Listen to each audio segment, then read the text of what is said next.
胡燕欣、鄧佩欣100分生活圈。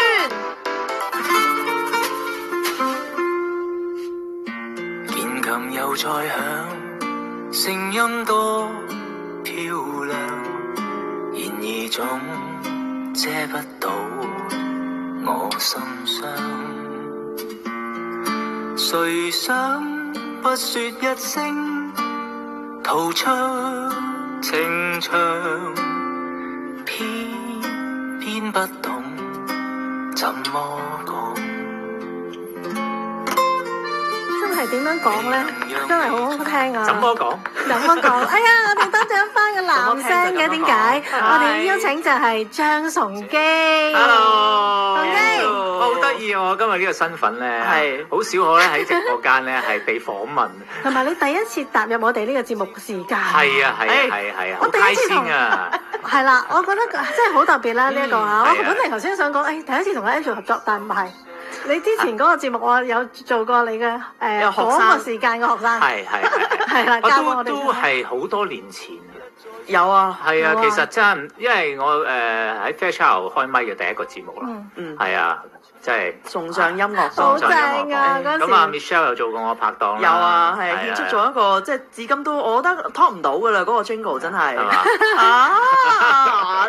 個你真係神來之筆啊，冇辦法，好經典啊，好正好正。嗱，今日咧點解會即係Andrew 咧真係可以帶入嚟我哋呢個節目咧做下我哋嘉賓咧咁？咁原因係咧，你將會有一個嘅演唱會，不過咧我哋嘅 detail 啲一陣間講，我哋不如咧俾大家都了解下，可能其實好多朋友都了解你，但係可能大家話你係喺多倫多呢度咧開始出身嘅噃，咁但係你如果計埋埋咧，你入咗行幾耐啦？哇！即係我都唔敢講。冇咧講啦。其實講應該係93年咯，93年嘅新手咯。係啊，我係1993年喺即係香港參加新手入行嘅。係咯。係啊，咁即係哇，即係好驚。跟住輾轉有好多唔同嘅地方啦，你香港啦，跟住你又去咗台灣啦，跟住又翻嚟香港，跟住到而家又翻返嚟多倫多咁樣。係冇錯。但係我覺得幾好嘅，嗱呢個起點啊嘛，跟住你就去到唔同嘅地方嘅時候咧，你有好多唔同嘅發展，又開過好多演唱會。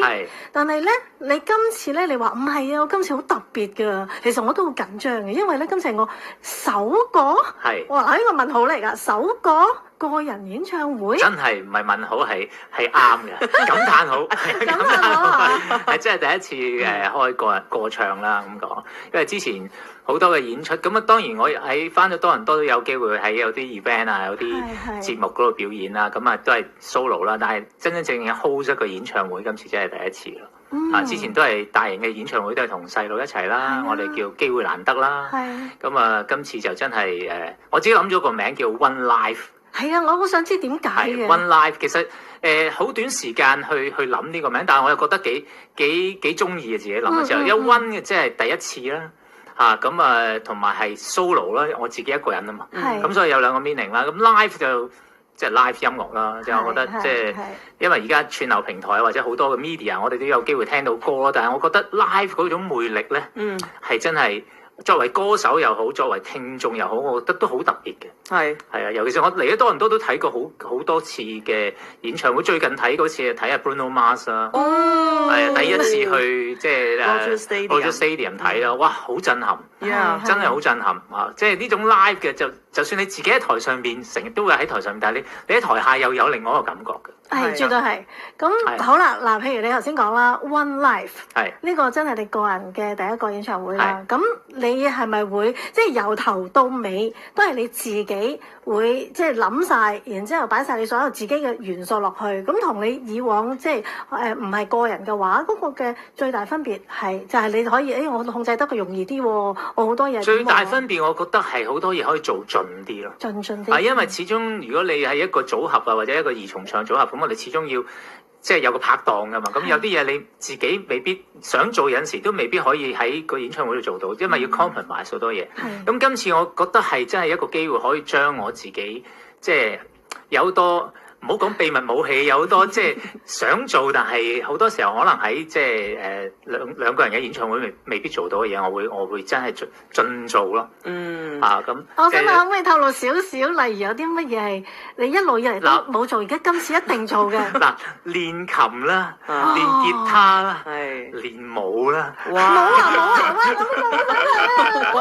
嗱，你不嬲都有運動細胞，係咯，運動細胞你不嬲都有嘅。有冇例如即係如果講啲音樂嘅方向上邊會唔會有啲特別唔同咧？因為你以前都會即係 harmony 係你以前嘅重點啦。咁但係你今次你個人喎，你話即係阿 Michelle 咧，真係不愧為我嘅好拍檔。佢問啲問題真係好貼心啊，好識問啊。係，我好想講嘅嘢佢已經問咗。係啦，咁你快啲答佢。好有默契，多謝你。再問多次啊，其實以前你哋玩嘅係講笑啫，我梗係知你問咩。當然。咁當然啦，你即係如果 solo 嘅時候，我講其實喺聲音上面都可以去盡啲咯。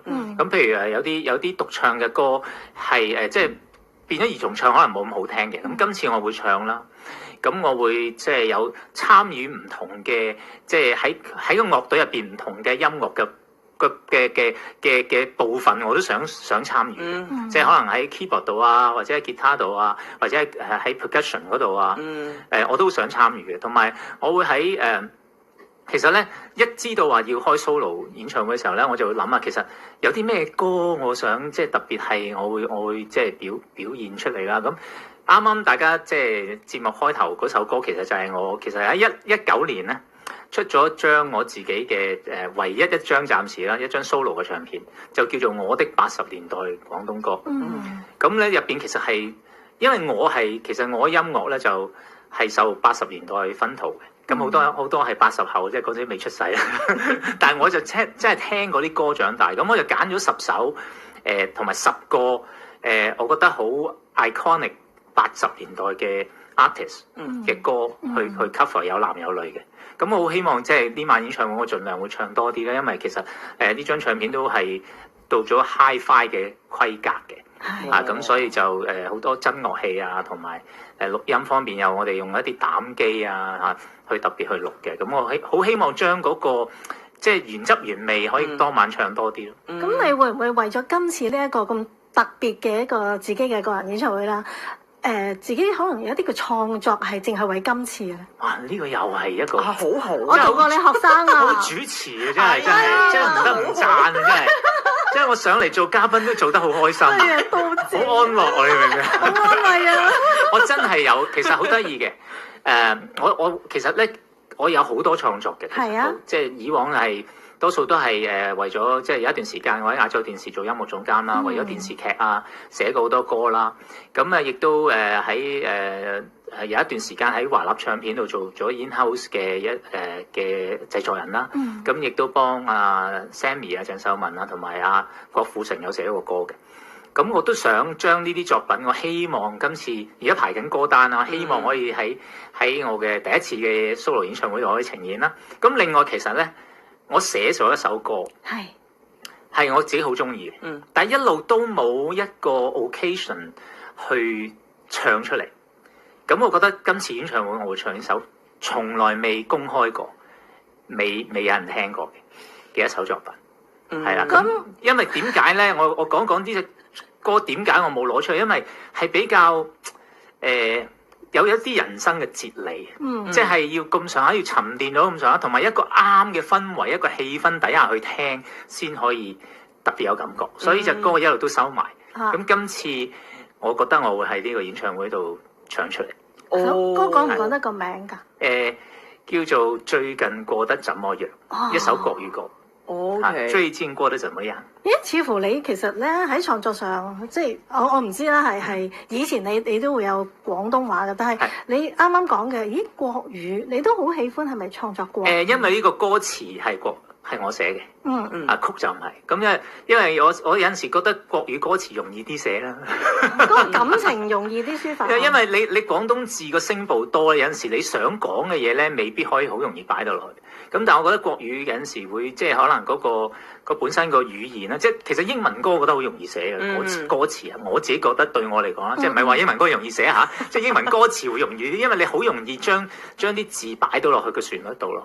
咁呢隻歌我係聽到一個當時嘅一齊合作嘅有某一次演唱會嘅音樂總監啦，我聽到佢有一首歌，佢話呢首歌俾我聽下，話覺得啱我唱咁，我一聽咦〜我又好中意個旋律，咁我當晚就寫咗呢個歌詞啦，好快地。咁啊，呢支紅酒都擺咗好耐㗎喎。係啊，沉澱咗有我諗都有6-7年時間。哇！係啊 ，age 咗咁耐，咁啊終於要喺演唱會 brief 咗㗎啦，應該。一定係好順口啦，係嘛？所以好想即係今次一個咁特別嘅機會啦，所以好想將呢隻歌送俾即係當晚會。我暫時我都唔想播住，我真係想當晚先會，要啊，先首唱首播。哇，地標嚟喎，呢啲就係，哇，好犀利。咁嗱，頭先你講到即係成個 rundown 啊，嗰啲嘅編排，你全部即係由頭到尾啦。咁亦都講你又想參與唔同部分啦。咁器材上邊都相信你都應該係好多珍藏啊、私伙啊咁你器材。又問得好啊！我有支咧係有支吉他咧係。custom made 嘅，係啊，係真係一個做吉他匠幫我由零到冇 create 咗一支吉他，好靚嘅呢支吉他。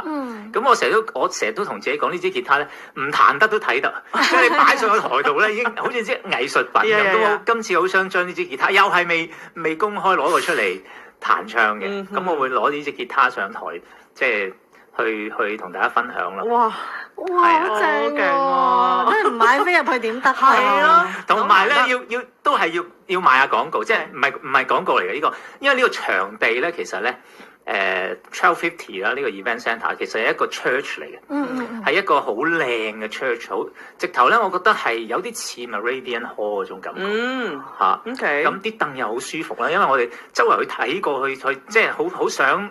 即係今次呢個 show 嘅地方咧，可以俾大家有個新鮮感啦。第一樣，第二樣嘢咧，泊車要容易，要泊到車啦，夠位地點要方便。